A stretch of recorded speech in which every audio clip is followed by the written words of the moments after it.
Hello, amazing parents of kids with special needs. Welcome.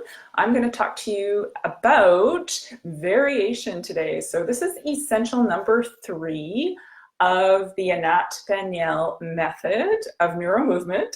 So Anat Baniel has come up with 9 essentials that basically turn your child's learning brain on, and they're easy tools that you as parents of kids with special needs can do at home.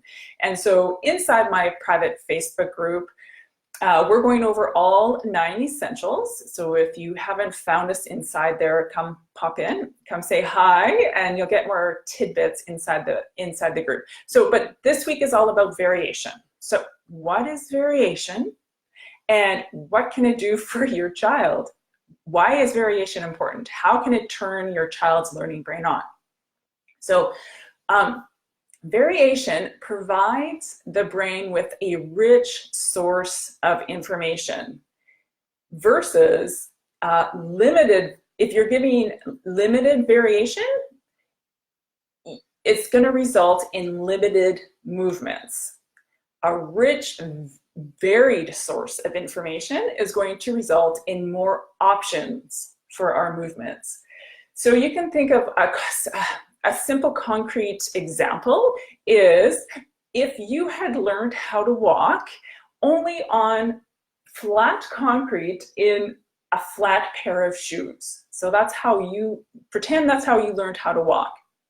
Your movements are going to be limited. You're going to have very little options. So if there was a curb in the way or a giant rock in the middle of your path, you're going to be limited as to what options you have, how to get over that bump or how to get over that rock, because you've only ever experienced a flat surface with flat shoes.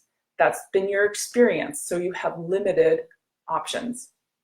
Versus if you had learned how to walk in bare feet, in the grass, with maybe on the sand, in some gravel, up hills, down hills, upstairs, downstairs, over bumps, all sorts of bumps and curves and different textures and things.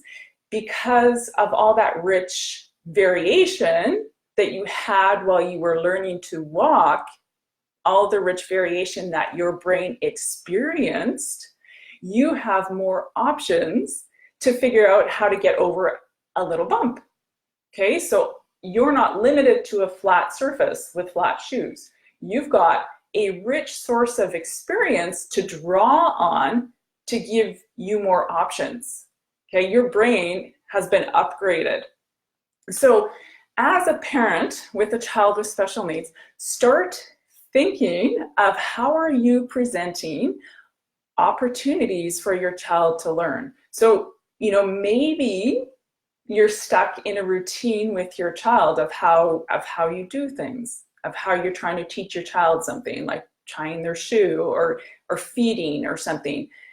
Now I say this because I've been there and I still do that. Routine, habitual patterns and routine are something that we all do. And so I'm going to challenge you as a parent to take a look at those routines, take a look at those habitual patterns that you do with your child and see, can you add in some sort of a variation and see what happens?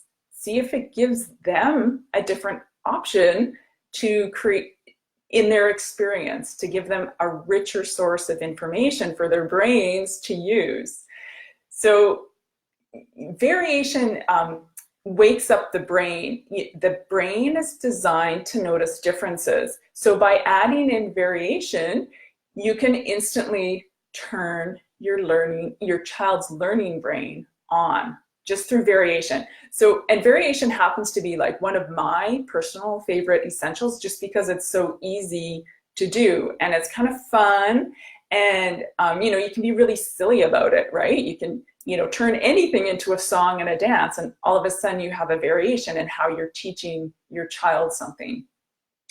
So I challenge you guys, you parents, to think about what patterns you might be stuck in with your child and think about what kind of variation you can add during your daily life. Okay, so that's my tips on variation. And if you want more, come join our private Facebook group. I'll put the link somewhere, and we'll see you later. Bye.